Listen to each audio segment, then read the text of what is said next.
Hello there guys and welcome back to the channel. Right, so Alliance Wars Season 42 is finally here with the extended 3-week downtime. And this is going to be the first time I actually get to face the new defensive tactic, which is prowess power. Basically, opponents gain prowesses and it also gives them power gain for each prowess active. So it could be quite interesting. I'm going to be using my CGR, Warlock, who is an absolute MVP in these scenarios, and Archangel. Right. We're going up against PYCB, very capable alliance. I believe last several seasons they have also finished in Masters level top 10. So definitely was set to be a very good war. And I actually do get some interesting fights, so let's break them down. This first one here is Void. 1 second, I just want to make sure there's no sound in the background, because for whatever reason, sometimes it's recently starting to activate. So the first fight is Void, and we're going to be taking CGR for this. And CGR is pretty much the most straightforward, perfect way to deal with this fight. Only thing you have to do is parry heavy, finish combo with light, finish combo with medium. Fight's done, no time to take any meaningful damage, and he's incinerate immune. Obviously, here's the first problem. I miss a parry. I swear to God, I have never, not parried as much as in like last couple of weeks. But I finish a combo with light, and now I'm just gonna go to finish combo with medium. Just as I start to get poisons on me, just as Hazard switches the phases. The kind of positive side of getting hit was that I didn't have to throw a heavy attack in order to kind of finish the cycle, but with power back boosts, after level 2, I immediately get level 3. And the job is done. Now, for these fights, I'm also always running half recoil masteries, as in, like, I run my double edge. I do not run liquid courage, and obviously CGR just absolutely rinses this.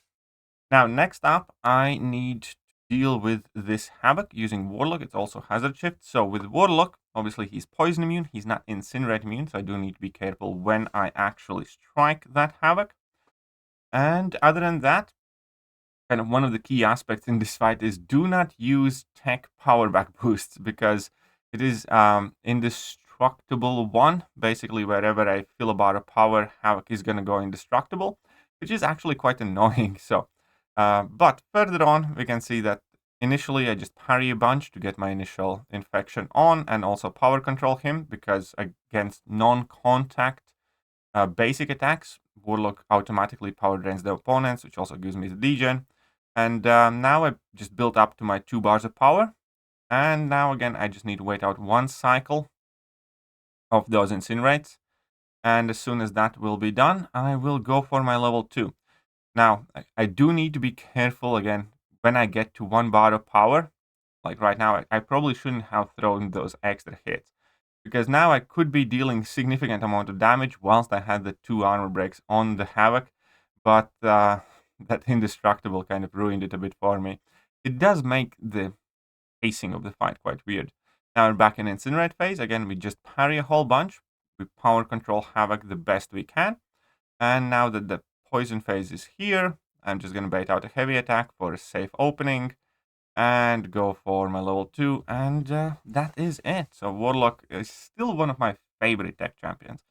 I know for a fact that, Nimrod is better, quote unquote, but I think he might be my next rank 5, because I absolutely love my Warlock.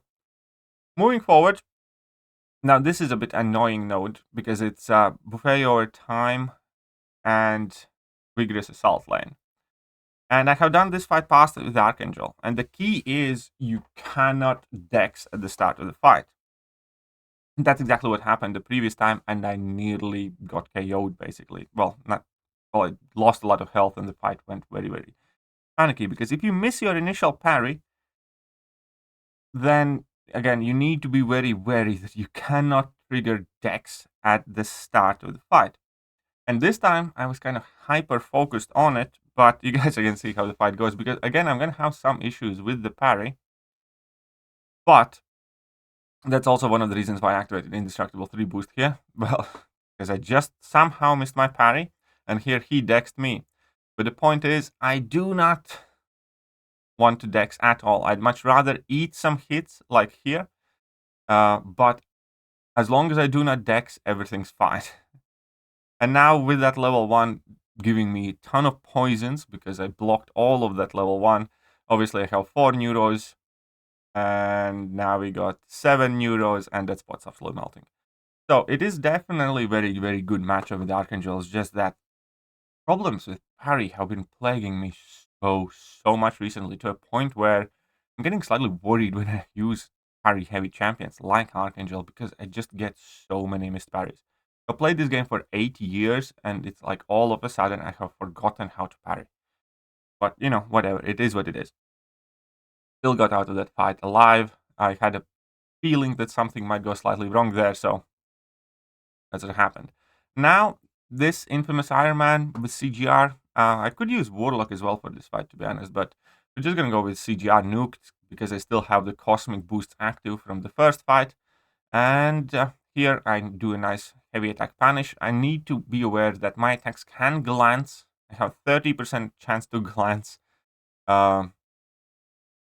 whilst he has 1 armor up active. There, he unfortunately used his level 1 whilst I was holding block, but my second combo finisher with light did not glance. I finished a combo with medium that doesn't also glance, and now I get to level 2 and Fate Seal, and everything is very, very good. And even though he still had the aura active, he didn't quite punish me, but even if I had, it wouldn't be a major thing, and I immediately throw the second level 2, and that is well overkill.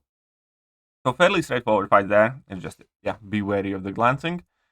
Now we are moving on to this Bishop. Is it mini-boss? Does this count as a mini-boss? But this is a changed mini-boss now. It has like brute force on it and a few other things. Obviously, the main thing here is just to keep an eye on the power gain, and ideally do not dex as well, but I will kind of mess that up a bit. The plan for this fight is, if that Bishop is running willpower, then, you know, just not let him use any special attacks. The mistake that I made at the beginning, I was too aggressive. I should have just parried and light attacked, parried and light attacked. I should not have hit him as much, because now I'm getting a harder time power draining below that 1 bar of power, and as a result I ended up putting myself in a corner. And then I realized, because I keep knocking him down, I keep getting those armor up buffs from the attacking offensive node, and that is obviously causing a buff to expire, triggering the brute force. No, burden of might. The one that drains your power whenever your debuffs expire. So that's kind of annoying, but I still basically just parry heavied this entire fight, made sure that he can't use his specials, and job's done. So it was a bit finicky, but yeah, this is one fight where I wish I didn't have the attacking node. This time around, I actually think that offensive tactic is potentially very annoying, especially if you're going to be going up against like Mystic champions or something. Then I was considering whether I can use my Archangel against the Shocker mini-boss, but we figured it's not a good idea because he reduces the stun durations. However, I do have a cool mini-boss fight, and that mini-boss fight is against Professor X. So Professor X, Hazard Shift, stun immunity. Obviously, he is a global defender, and I'm going to be using my Warlock for this one. The key thing is, in this fight, to only hit this Professor X whilst poison phase of Hazard Shift is active. And other than that, only other thing I need to keep in mind and be aware of is Falter. And in order to deal with Falter, what I need to do is basically block, bait out a heavy attack, and punish that heavy attack, because that would be a safe way how to trigger the Falter. Now, what I should have done, and that is a mistake, is I should have triggered that Falter as soon as possible, right here, right now, basically, and waited out that Falter as the poison phase would start. Now there, unfortunately, I ate a heavy attack and it dealt a ton of damage, but I do have tech power back boosts, and we can see that I am back at the level 2. So what I'm going to be doing now is, again, I just have to wait until the Incinerate phase of Hazard Shift ends, and I have a level 2 prepped for me. Professor X notoriously has a small health pool, and my next level 2 is also going to give me back a full special. So basically here it's just 3 level 2s kind of back to back. Here I go for the second one immediately, and the fight is done exactly at 50% health remaining. So that one unfortunate heavy attack dealt a ton of damage. It crits for 21k, of course it does. So that dealt a whole chunk of damage. Other than that, the fight went pretty much perfectly. And Warlock is very, very great option here. And the lost health didn't really matter that much because this was the last fight for me with Warlock and in the Alliance War. Now, about how the war itself went, unfortunately, we didn't look good out there today. We definitely seemed quite rusty. We had quite few silly deaths, and obviously it is due to the new defensive tactic that we have never played against. It's also probably because a lot of people could not either focus up or aren't yet in the mindset of war, because war has been off for 3 weeks, and obviously off-season wars aren't anything too serious. We have had some changes as well.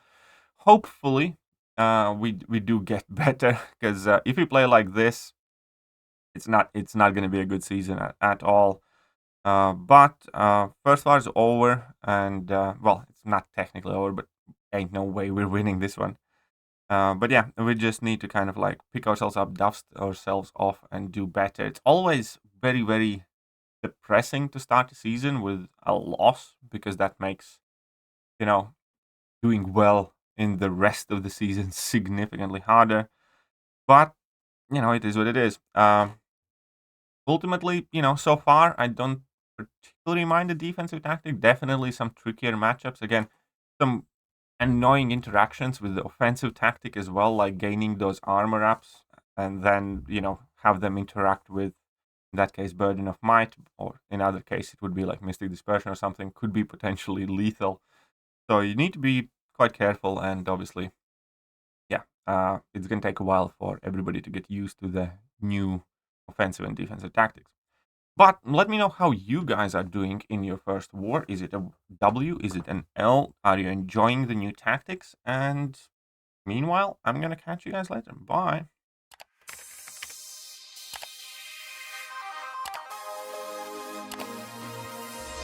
Hello there, guys, and welcome back to the channel. So we have all the information about